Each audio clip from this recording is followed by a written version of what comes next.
What's up, brewskis? My name is Marco Dupa. That guy? That's Adam Obesius Rodriguez. Ayo, brewskis. Tonight's brew is from Redlight. Redlight, it is a collaboration. Oh, I didn't even... Wow, what a company man. I know, I just realized. From Redlight, a collaboration with another local restaurant slash... Well, I think they're just like a... Yeah, it's like a restaurant, yeah, breakfasty place. Deli Desires. Shout out to Deli Desires. It's the Shofar sauce. And Adam's going to have a little bit more about that after the break. L'chaim. What we have on tap for you tonight, buckle up, kids.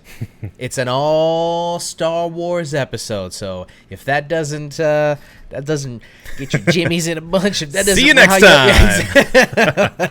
Because it's all Star Wars, baby. Kathleen Kennedy had a lot to say at I guess it was a some kind of meeting or something. I don't know how they work.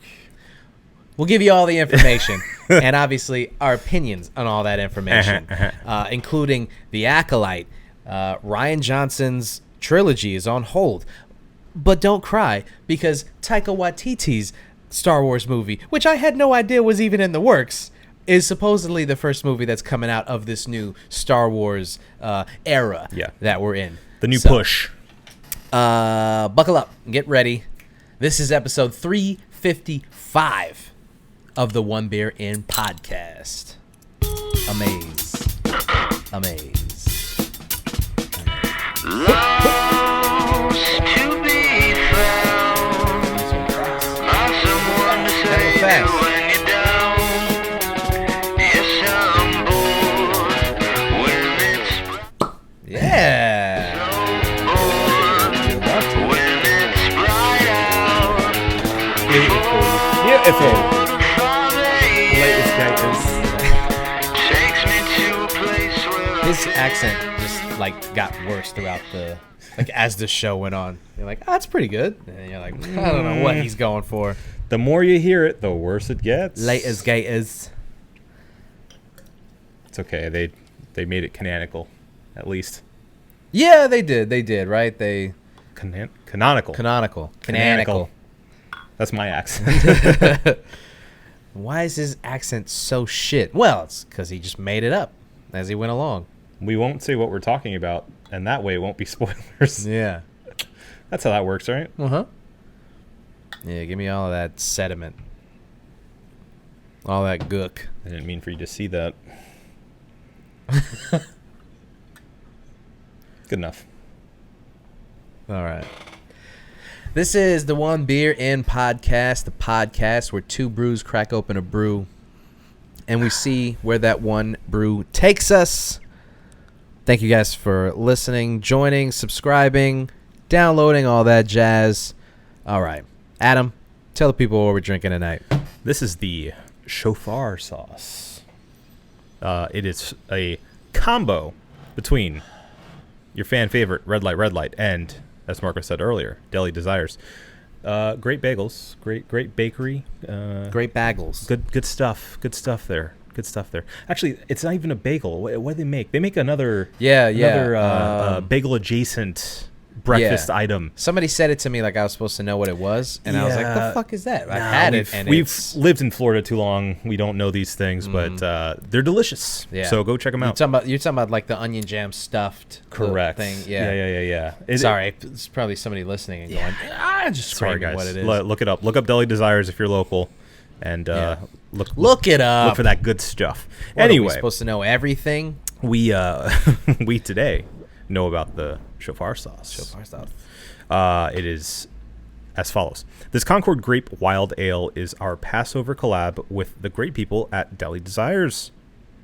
It's available both at Redlight, and Deli Desires, as you would think. It's a 5% ABV, and we're gonna give it a little tasty taste. Give it a little taste.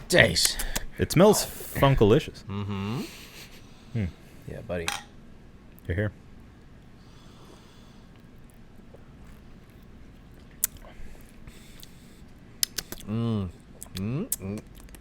Grapey, funky. I feel like I'm going to drink that too fast. Yeah. Hold off. Well, whatever. Who cares? Just leave a little at the end, I guess. I try. Leave a little for God. All right. I'm in power position. That's what that is. This is podcast power position. Triple P, if you will. So let's do this, baby. Let's get right into this. Star Wars. We're in this this new era of Star Wars where Disney and Lucasfilm, they've kind of acknowledged the fact that the the Skywalker era is over. Oh, yeah. And they have to figure out what they're going to do next. And they have to figure out where some of the non-Skywalker things went wrong, in their opinion. And kind of hone in on this stuff and kind of come back together with a focused mission statement. Right. And a thing and a place to go, where we're going to take these movies in the next 10 to 15 years. Yeah. Which is apparently where all of this information is come out of. Is like them just kind of giving us their plan. Is that what it was? It was a Vanity Fair interview? Well, there was definitely a huge Vanity Fair cover and feature that has. Forgive us. We're parsing the information as we're. This is just breaking. Breaking news. Yeah, no, they have Vanity Fair, quote unquote, an exclusive look at the master plan for Obi-Wan Kenobi with Ewan McGregor and Hayden Christensen, Andor with Diego Luna, Ahsoka with Rosario Dawson, and a fleet of new shows. So yeah, it sounds like this is where all of that info dump came from. Yeah, because we suddenly were rich with Star Wars info. Yeah, just out of nowhere. Moving forward, yeah, all this shit was coming out. Right. Hello there. So Kathleen Kennedy gives us all this information. So there's some good stuff, some bad stuff, some maybe don't know what to do with it stuff. So let's just let's just start with whatever we have first. Let's just go there. Okay, so first we have a quote, and this is from IGN.com from Kathleen Kennedy. It goes as follows. We all recognized, every single one of us, that this was a new chapter for the company and that we needed to all work together to create the architecture for where we were going. And the headline for this article is Star Wars is now about persistent storytelling, not trilogies, says Kathleen Kennedy. And that is via that Vanity Fair article. I'm sure they're going to trademark persistent storytelling. Because what the fuck does that mean? You're just going to make shows, right? They're going to be in the same universe because, of course, but...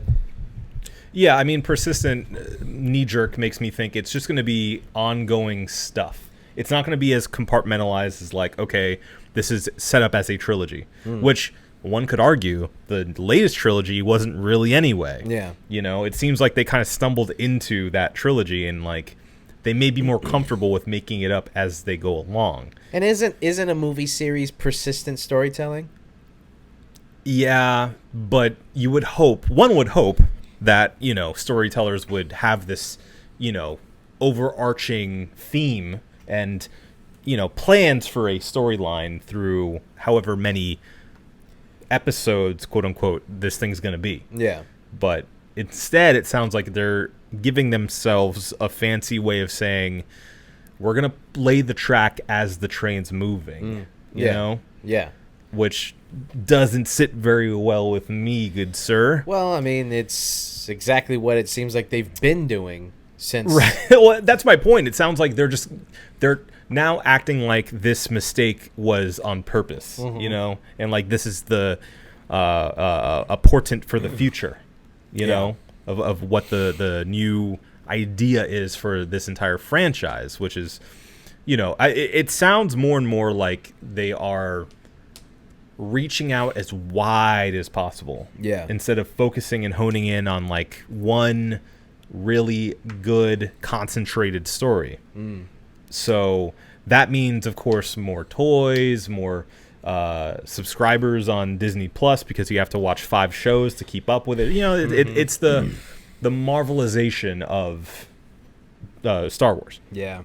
So that's what I think she's getting at by saying that. It's Yeah. just like they're making it very abundantly clear that they will continue to churn out as much as they can for as, reasonably priced as they can on TV at least, and then save, it sounds like a few things for movies, but they will be not in the way that we're used to these movies coming out. So again, not like a Skywalker saga that we've had. Mm-hmm. It's going to now be Ryan Johnson's trilogy and, Taika Waititi's movie and these little, things all part of the same universe technically that we now have to figure out like where they align in the larger universe. No pun intended. But yeah, I mean, it just sounds to me like it's going to be exactly designed after the MCU, which, it depends on how you feel about the MCU. Yeah. But, Because the thing about the MCU is, at least for them, the advantage to my knife's missing. sticking out of your back. Oh, that's what that funny film. With the MCU, at least, their source material is, in abundance of these comic books and all this other stuff. With Star Wars, their source material is the original trilogy. Yeah. Right? Oh, no, and everything. They're going to cherry pick every one of the like Legend series books and comics and all that stuff. Which is why I think making all of that stuff non-canon was a little short-sighted. Unless you're going to make a movie, let's say you go in and you make a movie about Darth Plagueis, and you go, this is the Plagueis movie. Mm-hmm. It's non-canon. It's a legend. It's being told, around the fireside. But it's just, we want to show it on screen. Yeah, like maybe there's truth to the story, but this is the actual thing, or this is what the legend is of this character. But there could be a real Darth Plagueis that, we don't know the true story behind. Yeah. Well, can you imagine being one of the writers of these novelizations? I know a bunch of them were pissed when Marvel or when Disney bought, of course, yeah, and then they were just like, yeah, you know what, all that hard work you put in, that legacy that you thought you were part of, sorry, you're a mere rumor, right? You're Timothy a myth. Zahn, never heard of him. Never heard of him. It obviously sucked at the time. I think we commented on that too. Yeah, saying like, wow, that kind of sucks for anyone who's like actually kept up with. All these now non-canon things. Just for them to come in and do just it's not really worth spending this podcast on the choices that they made in the sequel trilogy. Sure. We've talked about that enough, I think. Yeah. But moving forward. Sure. I will say I disagree with you about it being short-sighted. I think it was smart of them to do that because it gives them such a wide berth to do whatever they want. It gives them a start and stopping point of what they need to now consider when they're talking about the larger world and universe of Star Wars.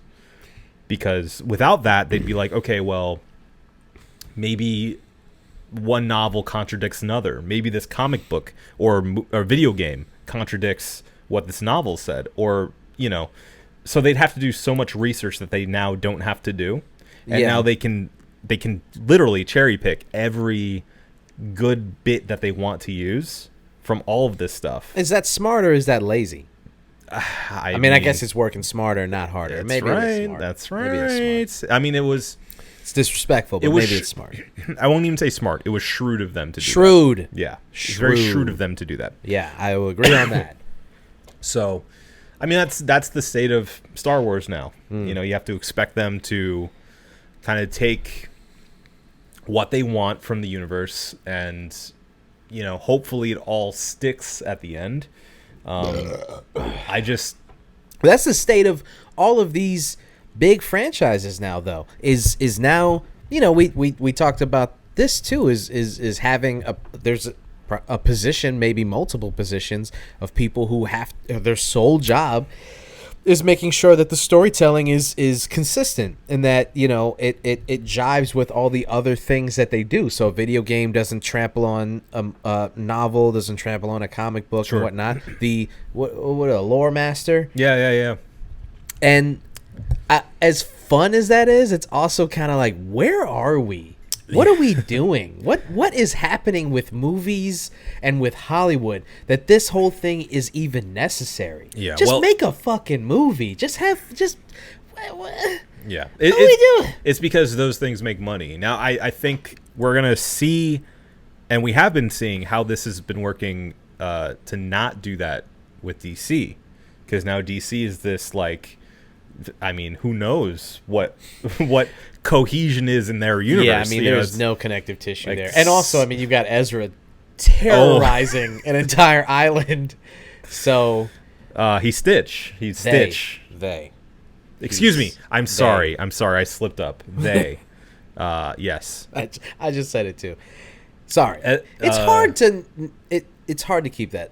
You just have to be mindful. Well, I'm just not super familiar with them, and if I were more familiar, other than just the crazy headlines that have been coming out, I would know that better. So I apologize. I did not mean any disrespect on that regard. Of course. But they are absolutely terrorizing Hawaii. And if you see Ezra, hide. It's insane. I love it on a it's fucked up level. Yeah. Of like a person could just be out there terrorizing people. Well, and you saw the causing mayhem. You saw the response by Ezra, right? Like, no. Apparently they were doing that because they wanted to but they wanted to use video of like them getting arrested and like acting crazy as NFTs. What? Yeah. That makes it worse. Yes, it does. And I don't think that's true. I think there's something going on. I think there may be a mental crisis happening. They can go fuck themselves. Okay.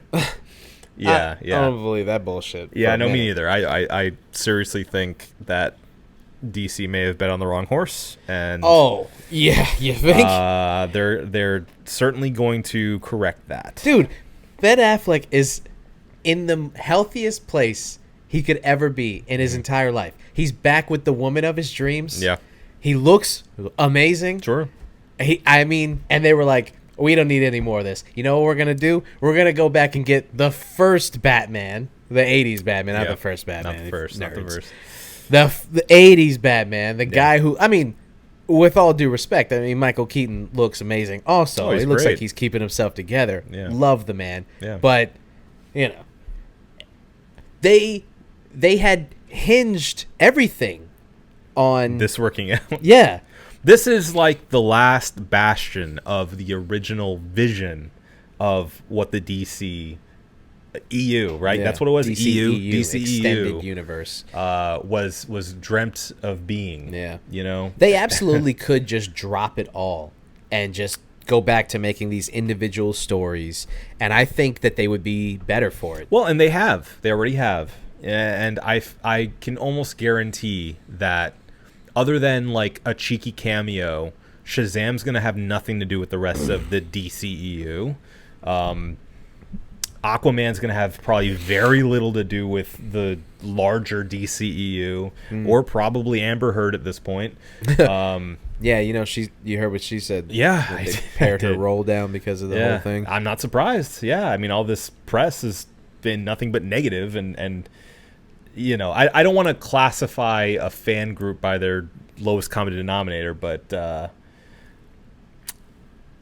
they're kind of rough online. The DCEU guys, and girls, I mean that's putting it nicely. They're a bunch of fucking assholes. Trying to be, judicial about it. Yeah. Well, that's your role to play on this. Yeah, I try. Yeah. But yeah. Any Hooser. Yeah, we're not talking about the DC. No. But I'm just saying this, like, DC as just a entity is going to be I think a good barometer for if this will make more money, be more profitable than a giant cohesive thing that is, just sometimes to the detriment of the story that you're trying to tell, determined by these outside forces, And I mean, that's been something that's been brought up even about Doctor Strange in the Multiverse of Madness, is that, like, hey, perfect timing.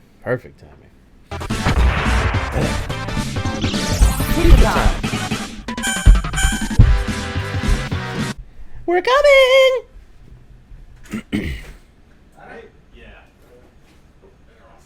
Thank you. You too. Thank you. What's that little thing?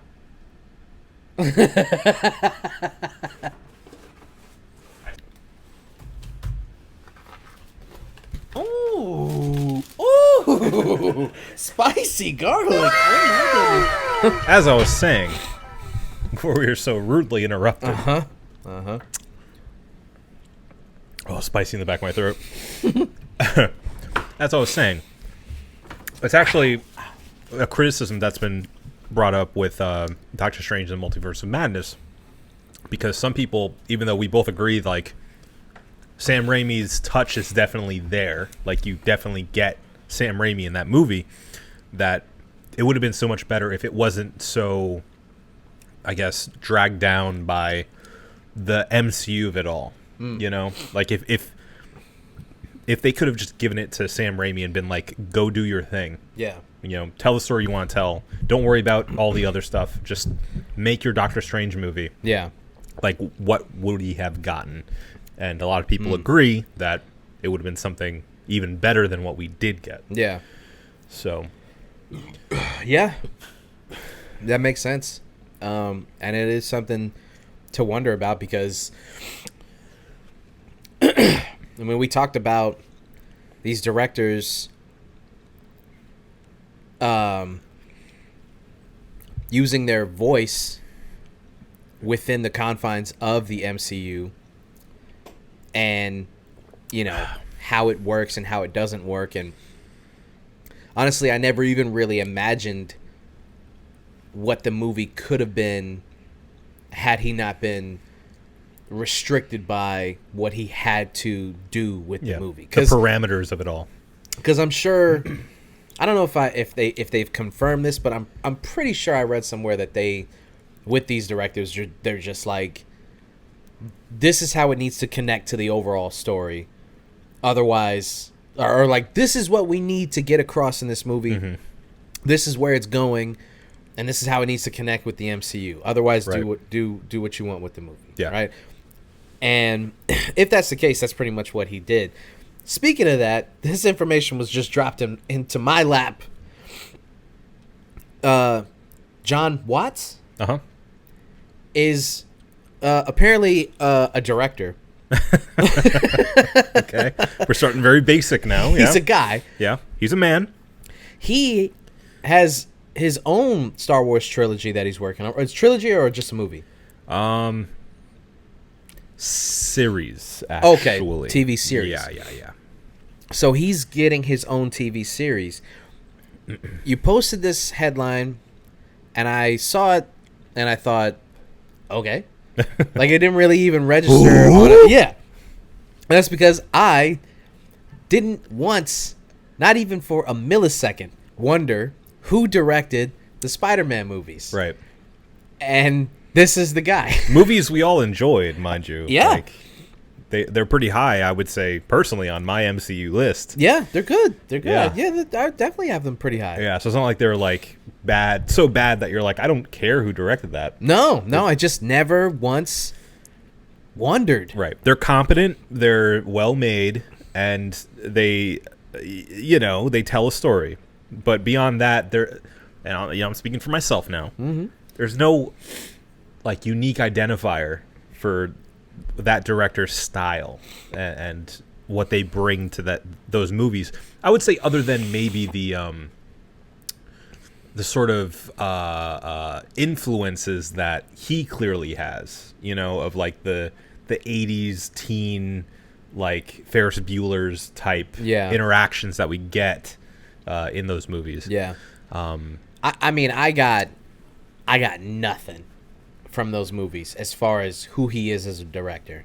Yeah. So when I see this news that he's getting his own TV series, I'm like, right. I have no opinion. I am so indifferent because how can I can't be excited, but I also can't be upset because he made some real, like you said, like competent is like the best way to describe those movies, because regardless of how well the writing is or the acting or the action or the cinematography and all that other stuff, at the end of the day, they are competent, capable, well-made movies. Yeah, they're enjoyable. They're entertaining. Yeah. Now, whether you want something that goes above and beyond that or whether you look at that as mediocrity is, I don't know. Yeah. But at the end of the day, you have to admit that they're just well-made movies. Yeah. Yeah. I mean, they benefit greatly for, like, really good casting and, stuff like that. But well, and those 80s influences that you mentioned, they also benefit greatly from that too, because a lot of people have just said that especially the first one and in parts the second one is just a John Hughes movie with Spider-Man. Yeah. Which again is like, there's more identifying markers of this person's influences than there are of this person's. Right. Yeah. And I don't know. That's he's obviously he's at the helm of one of the most successful trilogies in cinema. So of course that gives him a lot of leeway. As the rewatchables would say, this is probably his apex mountain. We don't talk about other podcasts, Marco. As some other guys would say. Some losers. This is probably his apex mountain. Yeah, I mean, unless he proves to be great everywhere, Like, I mean, he very well could be, like, just really good at putting the pieces together, which is its own talent, I don't want people to misunderstand and think that I'm saying a director needs to, like, put his or her thumbprint on every single movie, like, oh, that's clearly a Scorsese shot, Like, I don't need every director to do that. Some directors are just good at putting the pieces together and making a competent, well-made movie. And that's sometimes good enough, But, it's just hard to say what this guy brings to the table. I think I might disagree with you on that. How dare you? I'm the movie guy. I think I like when I see a director's thumbprint on it. So much so that, like, when there isn't, I kind of feel a little let down that they didn't put a little bit more of their own personality into the films. I think when you can tell that a movie is done by a certain director, you're getting that director's, like, flavor. Like, they're a part of the movie. They're almost in it when they do certain shots that are their signature, or certain things are done a certain way, or something's written a certain way. Yeah. You can kind of tell that person, it feels like they're more part of the movie. When there's somebody like a John Watt, with all due respect, it just kind of feels like he is, keeping things in line, making sure that nothing goes amiss, as opposed to, like, taking a risk and going, like, I'm gonna throw something in there that people may have never seen before, I'm gonna put my signature on this one, so when they go back and watch these movies, they're gonna know that these are a fucking Watt film. Right. And I don't feel that from his movies. Yeah, no, I get that, and I get where you're coming from with that. I just think that there are still good to great movies that don't have these identifiers of the director who made them. I'd have to think to point out an individual movie, but, like, A Few Good Men. I was just thinking A Few Good Men. A fantastic film, but is it like this directorial virtuoso masterpiece? I don't think it is. I don't think there's, I mean, it's clearly a quality film, but would I point to that as like this all-star example of directing? Not necessarily. Yeah, I would say it's an acting tour de force than it is a directing. I mean, they don't really do much else. Right. I mean, it plays suitably enough like a stage play almost, you know? Like, well, it is a stage play, that's so. what I'm saying. Yeah. So it works in that way, but, you know. Yeah, whenever a director can just kind of like take a stage play and just make it a movie, they're just like, they're just kind of hired to do that. Sure. I mean, I may be speaking out of turn here, but like, you know, someone like Penny Marshall makes some great movies, but you can't tell me like what's a specific flavor of like a shot, an angle that Penny Marshall delivers. Mm-hmm. You know, like, yeah. I don't know. I'm just saying I do prefer what you're saying. I do prefer like, you know, the Spielbergs and the Scorseses and, you know, the anyone who can put their own. The Sam Raimi's. The Taika Waititi. The Taika Waititi's. Well, I mean, even Taika Waititi. To me, it's more of the characters and the writing than it is about the actual directing of it all, you know? Which is part of it. That's part of directing. Well, yeah, and those are signatures of his style. Right. Regardless of how, like, visually it's done. Like, you definitely know you're watching a Waititi movie. Right. So, I mean, maybe John Watts will prove that his style is this, you know, comedy forward, coming of age storytelling. You know, he just does that in the Star Wars universe. I'm gonna tell you. I'm guessing you didn't read further on what this thing is gonna be. I guess no, I didn't. I guess not. No, I know I didn't. Allow me to elaborate. Please. So the headline from Discussing Film is John Watts is confirmed to be developing an untitled Star Wars series set after Return of the Jedi. The series is described within Lucasfilm as, quote, a galactic version of classic Amblin coming-of-age adventure films of the 80s. Okay, so he's just going to be our new John Hughes. Like, he's doing it again. Yeah.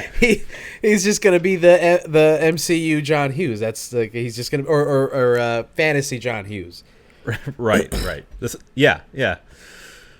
So he's just I feel like I'm not mad at that. It gives me more confidence because it feels within his wheelhouse from what I know him to do. Yeah. You know, and if they, you know, it seems like he's competent at, if not himself, putting the right people in place to get good action scenes. So, you know, I feel like he knows what he's doing. We'll see if that transfers well into TV, which can be a little bit harder. Yeah. Because you have, you know, fewer resources. But I mean, still a big question mark for me. Funny when people like that get obsessed with a certain genre or film director, because I watch it and I'm like, the fuck, what did he like so much about those 80s coming of age movies? But then I think, well, I'm obsessed with like heist films right. and kung fu movies. So like, what about those was so alluring to me? I don't know.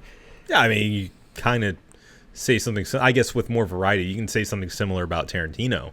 Yeah, you know, he carries his influences on his both sleeves. Yeah. Cufflinks, pants. He carries them everywhere. Some would even argue that like he has less of a style and more of like a patchwork of other styles. Sure, and that is his style. Sure, yeah. I wouldn't say that, but some would say that. But yeah, I mean, a perfect example of the movies, the Happy Death Day movies. Yeah. That director, I mean, I love those movies. Happy Death Day to You, which is the sequel. Yeah. Number 2, You. They made a third one? No. There's another movie that's similar in style. That's what is it? Freaky. Okay, yeah. The body swap. Yeah. Horror movie. That guy clearly, I'm sorry, I'm forgetting his name. Look it up though. Highly recommend Happy Death Day 1 and 2 and Freaky.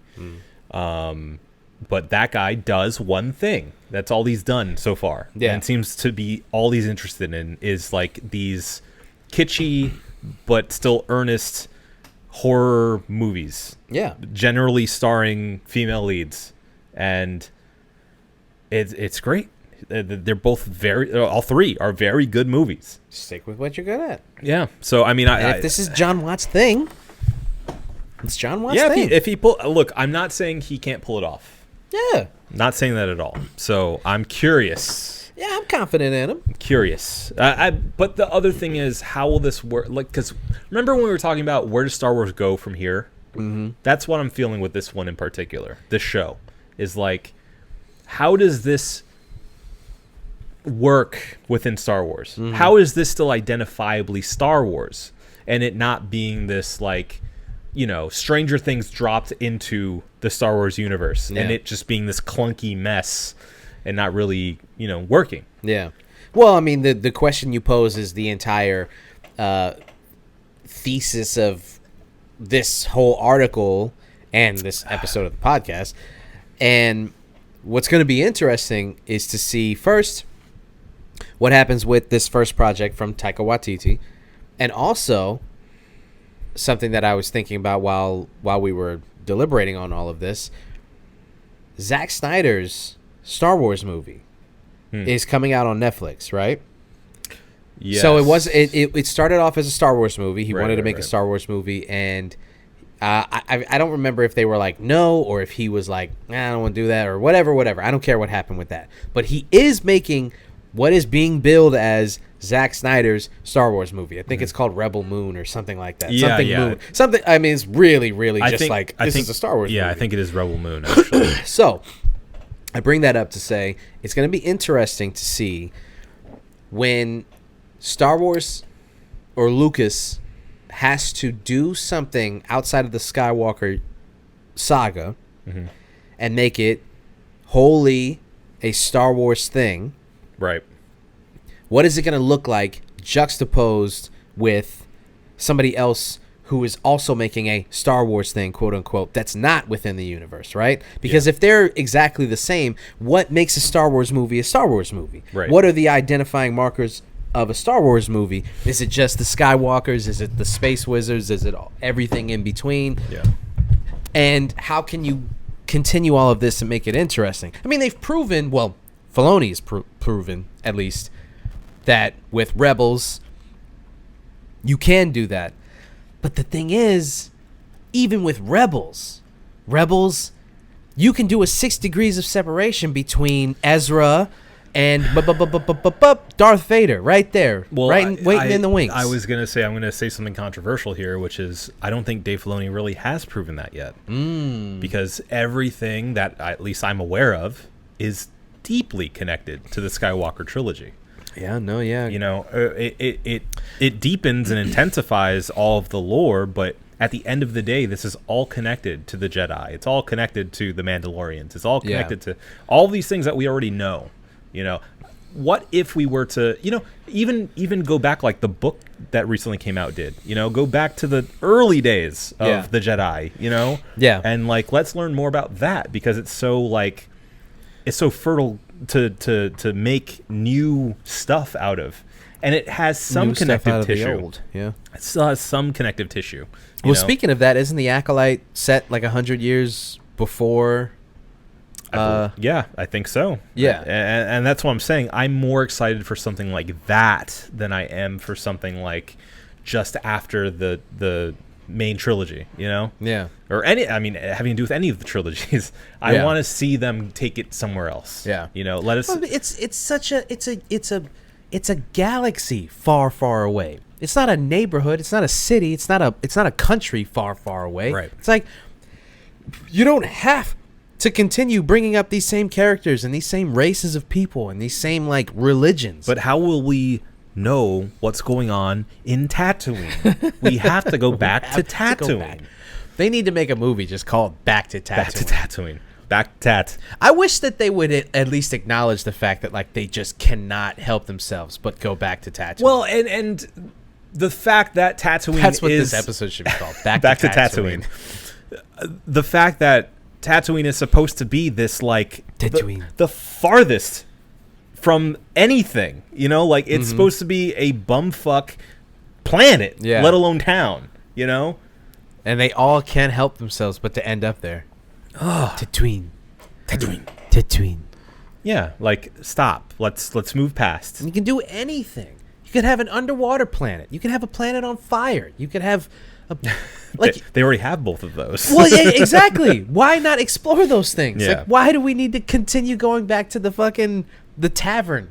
Right. Like, the trope is dead. Let's get out of Mos Eisley, Come please. on, man. Jesus Christ. How many space cowboys are there? What if we got like a political intrigue show or movie, like with the Senate in a different age, you know? I mean, or it would just have to be done.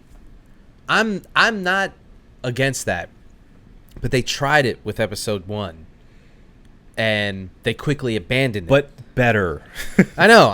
That's right. That's the whole thing you want. But so I'm not against that. I'm not against them just Like doing House of Cards, but in Star Wars. Yeah. You know, like there's obviously like politics is deeply ingrained in Star Wars. It's one of the elements, you know. I feel like that's one of the core elements of Star Wars is politics, it's religion, and magic. Magic. You know, like I feel like that's part of everything in there. Why not leverage on that a little bit and have something solely focused on that? You know, and Yeah. we can go in these different sections of this, you know, Father, Son, Holy Ghost. We can go into, you know, something that's all about the mysticism. We can go into something that's all about the bounty hunters and, you know, that the dirtier side, the more boots on the ground side. And we can go into the solely political, very buttoned up and more sneaky kind of side of things too. Yeah. You know, like I would love to take a deeper dive into any of those. Yeah. Without having to eventually bring it back to the Jedi where it doesn't fit, or We're you know, going to whatever. get to a place where the people who are watching these movies are like, they're not going to have any kind of awareness of who Luke Skywalker is unless you know, they go back and like but they continue to inject him into everything though, and it's because they feel like they have to. they will know him though. Is my point. Like, right, because they can't get away from him. yeah. But I think we're gonna get to, like, let's say you just popped into the TV shows because you were like, oh, that looks fun, Yeah. that's cool. Mandalorian, oh, he's like a little, what is he, like a robot or something? I don't know. I'll watch this show. And Who's a little green guy? you get, like, there is so much that you need to know to appreciate those shows. They have to get away from that stuff. They have to figure out a way for you to enjoy these things without having to watch 9 movies plus like 5 different TV shows. Like, it is imperative if they're going to continue this. They need to figure out a way to get away from all that stuff. Yeah. And if it's letting somebody like Taika Waititi make one of their movies, which I'm still like kind of on the fence about, because I'm like, I love Taika Waititi, but do we need a Waititi Star Wars movie? I don't know. Well, he was a voice in a couple of those episodes. Did he direct one of those episodes, or am I mistaken? I'm sure he did. Yeah, I thought he may have directed 1 or 2 of those. Yeah. It's always fun when... Yes, he did. I know he did. I know. I can't yeah. remember which one he did, but I know he did. It seems he to was be- the voice of the IG-88 guy. yeah, the bounty hunter droid. Yeah. Excuse me, droid. Yeah. Well, watch your fucking mouth. I think he directed the season 1 finale. If it wasn't the finale, it was the one right before the finale, Yeah. for sure. But anyway, yeah, I mean, this discussion is not if he's a capable director. Sure. We already know that for sure. It's does he fit the bill with his own like original stuff, right? Yeah. Whatever John Watt is gonna do, Watts, Multiple Watts. whatever this Acolyte show is gonna be. It's all hinging on where do we go from here, because the Ahsoka show is based on an established character who has connections to the Skywalkers. Right. Ewan McGregor's show, the Obi-Wan show. Again, I mean, yeah, pretty much as close as you're going to get to the Skywalker trilogy. So once we get past these two shows, what do you do? Even Endor is closely related to, this guy's actions are all leading up to the Death Star plans. Right. So I sounded like such a fucking nerd when I said the Death Star plans. So you put your glasses back on. It all nerd. I should have been wearing them the whole time because of this episode. The Death Star plans. I just want to break them now. So yeah, I mean, I don't know, man. It's I'm interested. I am excited. I am worried. I am concerned. Yeah. About what they do from here, because if we're being for real, the way that they've handled the MCU, as entertaining as I have been, does not bode well for them trying to do something independent of the source material. Yeah. Does that make sense? Yeah. So, it does. I don't know. Anything else you want to add? I was going to say I do know where we should go from here. And where should we? We should do a cheers. Oh. You're speaking my language, my friend. All right. Well, I'll let you start it off as always. Oof. Obi. Been a rough week for cheers. Cheers is. Give us your cheers of the week. Well, it's cheap. Kendrick Lamar. It is cheap. Mm-hmm. You fuck.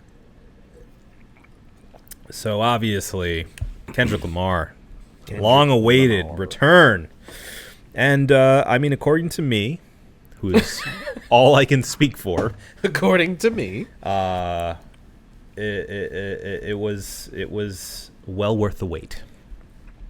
His latest album, I feel like, is a mishmash of a lot of themes, a lot of elements that he's played with in the past, but it feels a bit more maturely realized. And though not a full concept album, I think plays with a lot of cohesive themes throughout its span. Something very deep, something very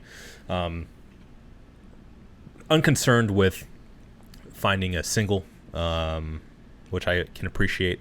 I understand why some people may not like it as much as some of his other works, because it doesn't really have many of the bangers you may be looking for from him. But as someone who enjoys consuming music at times, as almost like a movie, something that I want to very focused, like non-passively delve into. I enjoyed this album a lot. So I recommend it to you if you go in with the expectation that it's not something you're going to necessarily want to bang in your car. Yeah. But check it out, especially if you're a Kendrick Lamar fan of the past. Yeah. It's definitely a headphones album. Headphones album for sure. Yeah. For sure. Yeah. All right. My cheers of the week is going to Alden Ehrenreich.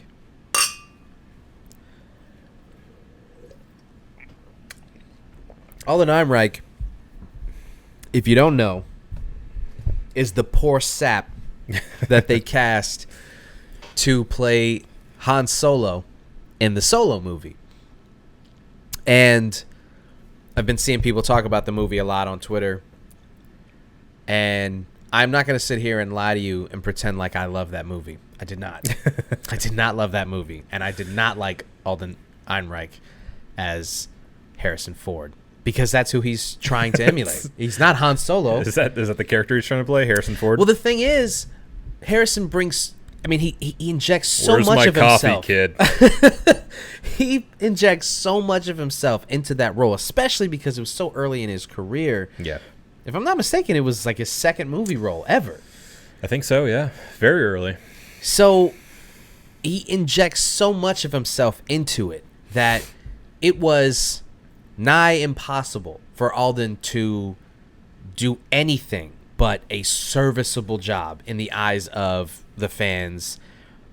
And by all accounts, people thought he did a good job for what he was given and what he was asked to do.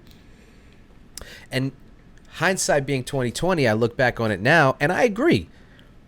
The task of playing the younger version of one of the most iconic characters in American cinema is I mean, as an actor, you can't pass that up. But as a human being, he probably should have been like, "Fuck no, are you kidding me? I can't do that. That's crazy. So it's forbidden." So I cheers him because like he's had to put up with a lot of shit for a long time. Yeah. Because they went in and rewrote and recasted and redid and read that and blah blah blah. You bring in Ron Howard and he just Ron Howard's all over the place. Another director made some great movies, but I just don't know what a Ron Howard movie looks like anymore. Exactly. You know? Yeah. And he did what he could, and now I think like I haven't seen him do anything else, and I can't help but feel like he's being not blackballed, but like now he's just the guy who ruined the Solo movie. Right, and it wasn't his fault. He did what he could. Well, and we should mention, too, Kathleen Kennedy.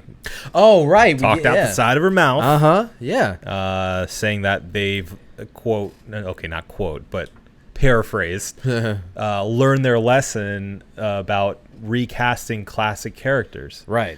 And, you know, people have filled in the blanks with that and said, okay, well, they're now against recasting classic characters and are going to focus on, you know, the absolute uncanny valley horror show that, you know, my friend, I despise. Yeah. Of slapping a CG face on a real actor and saying, hey, that's Mark Hamill.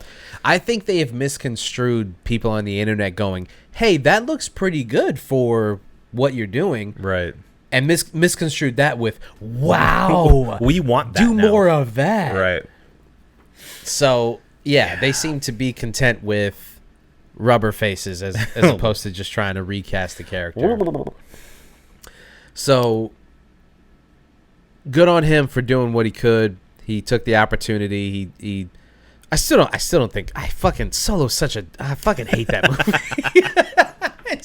It's so unnecessary. The minute that it was even fucking announced, I was like, why? Why? Yeah. What do we need to know about his early life? We're introduced to him in his 30s, maybe. Yeah. What? He was the smuggler. Okay, right, yes, right. He probably had some like wild adventures. Did we need the love interest? Did we need his connection to fucking Darth Maul? The dice. We didn't need any of that shit. Did we need the fact that like the Millennium Falcon is actually a woman that oh my god, I forgot about that. Yeah. that Lando is fucking. Like, did we need any of that? No. He calls it her because that's what you call your car. Yeah, not because it's gendered, not because it's actually a woman. Right. Why? And see, it's not Alden's fault. It's that shit. None of this is his fault. All of that stuff. Yeah. Is what fucks that movie up, not his performance. I agree. So I propose that the guy should be brought back in some way. Obviously not as Han Solo, but like the guy deserves a second chance. Sure. I agree with that. Yeah. I agree. All right. We gotta talk about these brewskis before we get out of here. So, ladies and gentlemen, we did the Shofar sauce from Redlight in collaboration with Deli Desires, a Concord Grape Wild Ale. Obi, whoa! What'd you think? I did that on purpose, by the way. No, sure. I like this more than I thought I would. Mm-hmm. I think something about that grape mellows out the funk in a very nice way. Yeah, and I think it blends well. I think the sweetness of the Concord grape brings the sort of, earthy funkiness down to a palatable level for me as a guy who doesn't like a ton of funk. Mm-hmm. Not a ton of funk. Yeah, I don't know, man. I think this one... Do it. It's a 5 for me. There it is. I think it may be actually a pretty good funky first timer, shall I say? If you have never tried a more funky or like a maybe like a farmhouse or something like that. That's what they call me when I get on the dance floor. A funky farmhouse? Funky first timer. Okay. That's a little bit better. Yeah, I think this may be a good entry point for you because it is pretty well balanced, and that's my secret word. Mm-hmm. So 5 for me. Yeah, I'm going to give it a 5 also. I feel like I'm accepting an award. They always look down at it, and they're always like, I don't know why mine started off as like a wrestling promo. Every time I get out here, I'm looking to be the WWE champion. No, the Shofar sauce I thought I working at Redlight has obviously introduced me to being able to try a bunch of other shit that I probably, aside from this podcast, probably wouldn't have tried. And wild ales, sours, things like that are a big part of that.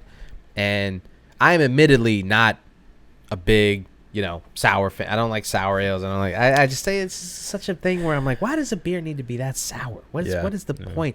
Like, how much of that can you drink? Why do you need it to be so fucking tart? And I think that what you said about the Concord grapes and the sweetness of them is I think the key ingredient here, the secret ingredient of why this works so well, is that there's that tartness, funkiness, sour, but then the sweetness of the grapes. It's like a funky grape juice, basically. Yeah. Mm-hmm. And that really kind of balances it out, mellows it out, makes it more palatable, makes it easier to drink. And honestly, like, you have to, like, the evidence is in the show itself. If you're not watching, if you're just listening, like, we finished our glasses.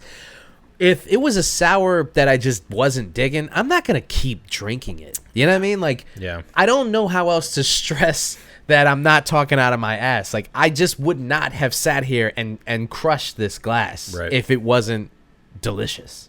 Exactly. You know what I mean? We're not a sour show, folks. That's right. So, you know that. A unanimous 5 for the Shofar sauce. You think we got it? I know we got it. Well, then let's get the fuck out of here. This has been the One Beer In podcast for myself, Marco Dupa, for Adam Obesius Rodriguez. Yeah, boy. Thank you guys for listening. Drink delicious beer and have a beautiful evening. We love you. Hate sand. Annie.